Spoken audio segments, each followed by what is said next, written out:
কথায় আছে, ভাত ছড়ালে কাকের অভাব হয় না, আর বুদ্ধি থাকলে ভাতের অভাব হয় না। যে ব্যক্তি প্রকৃত বুদ্ধিমান, সে বিপদের সময় তার বুদ্ধি দিয়ে সেই বিপদকে জয় করে বেরিয়ে আসতে পারে। বন্ধুরা, এই অসাধারণ প্রসঙ্গটাকে কেন্দ্র করে আজকে আমি আপনাদের একটি সুন্দর গল্প শোনাবো। চ্যানেলে নতুন হলে সাবস্ক্রাইব করতে ভুলবেন না, এবং অবশ্যই গল্পটি ভালো লাগলে একটা লাইক আশা করব। বহু বছর আগেকার ঘটনা। এক রাজ্যের রাজা ছিলেন মহারাজ বিক্রম। তার এবং তার স্ত্রীর অর্থাৎ রানীমার পোষ্য একটি রাজহাঁস ছিল। সেই রাজহাঁসটি রাজা এবং রানীর খুবই প্রিয় ছিল। এতটাই প্রিয় ছিল যে রাজহাঁসটাকে তারা নিজের সন্তানের মতো পালন করত। রাজহাঁসটি রোজ সকালে বাইরে ঘুরতে বের হতো এবং ঠিক সময় মতো আবার প্রাসাদে ফিরে আসতো। প্রায় সকল রাজ্যবাসী জানত যে এই হাঁসটি রাজা মশাইয়ের।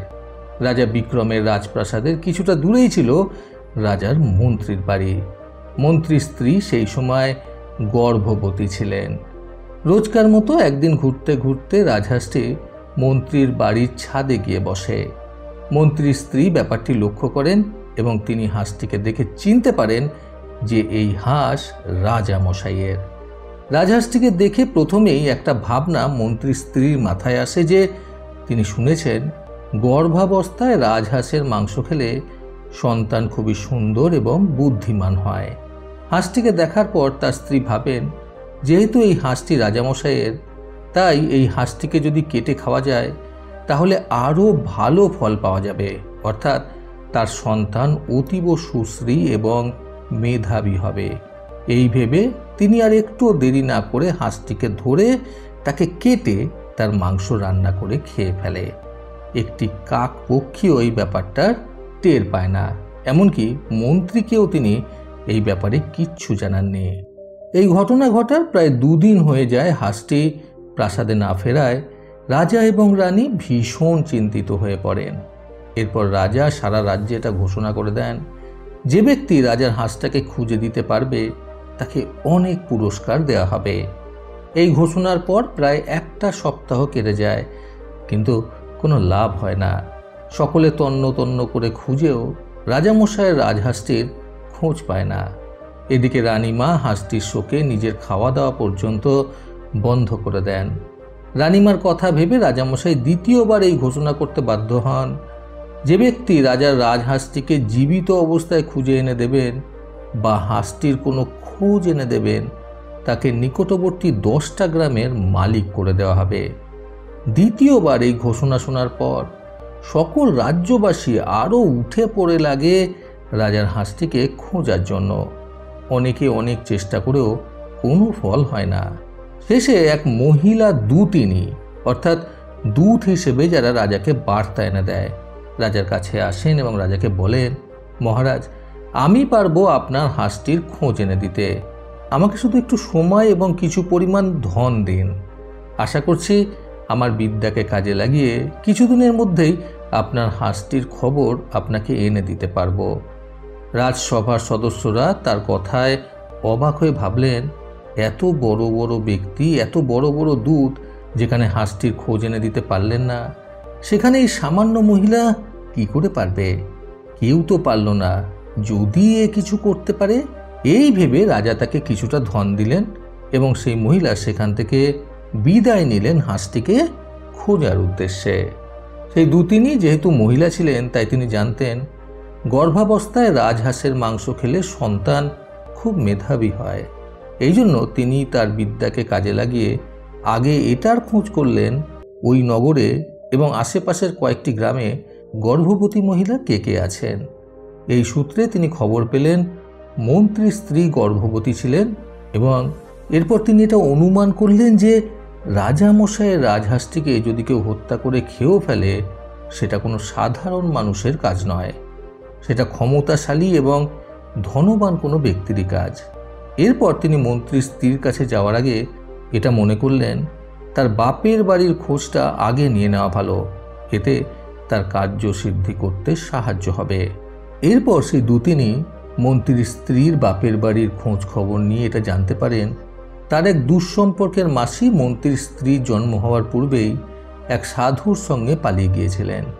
দুতিনি মনে করলেন এই মাসির বেশ ধরে আসলে মন্ত্রীর স্ত্রী বুঝতেও পারবে না এবং তার কাজ করাটা অনেক সুবিধা হবে। এই ভেবে তিনি মাসির বেশে মন্ত্রীর বাড়িতে আসলেন। মন্ত্রীর স্ত্রীকে তার মাসির পরিচয় দিয়ে মন্ত্রীর স্ত্রীর সাথে বেশ ভাব জমিয়ে নিলেন এবং সেখানে থাকতে লাগলেন। এইভাবে দিন দুয়েক মতো গেল। একদিন সুযোগ বুঝে গল্প করতে করতে সেই বেশধারী মাসি মন্ত্রীর স্ত্রীকে বললেন, জানিস মা, এই গর্ভাবস্থায় রাজহাঁসের মাংস খেলে সন্তান খুবই তেজস্বী হয়। তুই তো খেয়ে দেখতে পারিস রাজহাঁসের মাংস। মাসির এই কথা শোনার পর মন্ত্রীর স্ত্রী কথার পরিপ্রেক্ষিতে রাজহাঁস খাওয়ার ঘটনা বেশধারী মাসিকে জানিয়ে দেয়। এইভাবে তিনি তার কার্যসিদ্ধি করেন। কিন্তু এ কথা রাজাকে গিয়ে তিনি বললে তো রাজা বিশ্বাস নাও করতে পারেন। তাই তিনি আরেকটি উপায় কাজে লাগিয়ে ভাবলেন মন্ত্রীর স্ত্রীর মুখ দিয়েই তার দোষের কথা রাজামশাইকে শোনাবেন। এই ভেবে তিনি মন্ত্রীর স্ত্রীকে বললেন, তুই এটা জানিস না এই গর্ভাবস্থায় কোনো প্রাণী হত্যা করা মহাপাপ? তোর গর্ভে যে সন্তান আছে তার ক্ষতি হয়ে যেতে পারে। এই কথা শোনার পর মন্ত্রীর স্ত্রী খুবই ভয় পেয়ে যায়। তখন সেই বেশধারী মাসি মন্ত্রীর স্ত্রীকে বলেন, তুই যদি মন্দিরে গিয়ে স্বয়ং ঈশ্বরের সামনে মাথা নত করে সমস্ত ঘটনা জানিয়ে ক্ষমা চেয়ে নিস, তাহলে তুই এবং তোর সন্তান এই পাপ থেকে মুক্ত হয়ে যাবি। এই কথা শোনার পর মন্ত্রীর স্ত্রী মন্দিরে যেতে রাজি হয়ে যান। সেই দুতিনি এই পুরো ঘটনা রাজসভায় সকলের সামনে গিয়ে জানান এবং রাজাকে বলেন পরের দিন সকালে মন্ত্রীর স্ত্রী মন্দিরে যাবেন তার দোষ স্বীকার করতে। রাজামশাই যেন সেখানে উপস্থিত থাকেন। পরের দিন সকালে সেই দুতিনি মন্ত্রীর স্ত্রীকে নিয়ে মন্দিরে যান। সেখানে রাজামশাই মন্দিরের মূর্তির পিছন দিকটায় লুকিয়েছিলেন। তারপর মন্ত্রীর স্ত্রীকে দোষ স্বীকার করতে বলা হয় ঈশ্বরের সামনে। মন্ত্রীর স্ত্রী কিছুটা কথা বলার পর রাজামশাই যাতে ঠিকঠাকভাবে তার কথাগুলো শুনতে পারে সেই জন্য দুতিনি বলে ওঠেন, ঈশ্বর এবং সকল রাজারা মন দিয়ে শুনুন এবং একে ক্ষমা করুন। হঠাৎ এই কথা শোনার পর মন্ত্রীর স্ত্রীর কিছুটা সন্দেহ হয় এবং সে চুপ করে যায়। সে চুপ করে যাওয়ায় দুতিনি তাকে বলেন, এরপরে কি হয়েছে মা বল। তখন মন্ত্রীর স্ত্রী বলেন, এরপরে আমার স্বপ্নটা ভেঙে গেল মাসি, এবং আমি বুঝতে পারি আমি স্বপ্ন দেখছিলাম। এই কথা শোনার পর দুতিনির পায়ের তলা থেকে মাটি সরে যাওয়ার মতো অবস্থা হয়। মন্ত্রীর স্ত্রীর ওপর মিথ্যা অভিযোগ করার জন্য সেই মহিলাকে রাজামশাই কঠোর শাস্তি দেন এবং মন্ত্রীর স্ত্রী বেঁচে যান। বন্ধুরা, যথাযথ বুদ্ধির প্রয়োগ করতে আজকের গল্প থেকে শিক্ষণীয় 3টি কথা সর্বদা মনে রাখুন। প্রথমত, বিপদে পড়লে মানুষ কি করবে না করবে ভেবে উঠতে পারে না। তাই বিপদের মুখে পড়লে মাথা সবসময় ঠান্ডা রাখতে হয়। এটা চিন্তা করতে হয় কি উপায়ে সেই বিপদ থেকে বেরিয়ে আসা যায়। দ্বিতীয়ত, পরিস্থিতি যেরকমই আসুক না কেন যথাযথ বুদ্ধি প্রয়োগ করলে অনেক বড় বিপদ কাটিয়ে ওঠা যায়। তৃতীয়ত, বিপদে পড়ে মানুষের বুদ্ধিভ্রষ্ট হয়, কিন্তু যে ব্যক্তি প্রকৃত বুদ্ধিমান সে বিপদের সময় তার বুদ্ধি দিয়ে সেই বিপদকে জয় করে বেরিয়ে আসতে পারে। প্রতিবারের মতো আবারও বলবো, এই পৃথিবী তাদেরকেই সম্মান দেয় যারা ইউনিক কিছু করার ক্ষমতা রাখে। সকলের সুস্থ এবং সুন্দর জীবন কামনায় প্রকৃত জীবন থেকে আমি সন্তু চক্রবর্তী আবার আসবো আগামীকাল নতুন সুন্দর শিক্ষণীয় একটি ছোট গল্পের সাথে। ভালো শুনুন, ভালো থাকুন। ধন্যবাদ।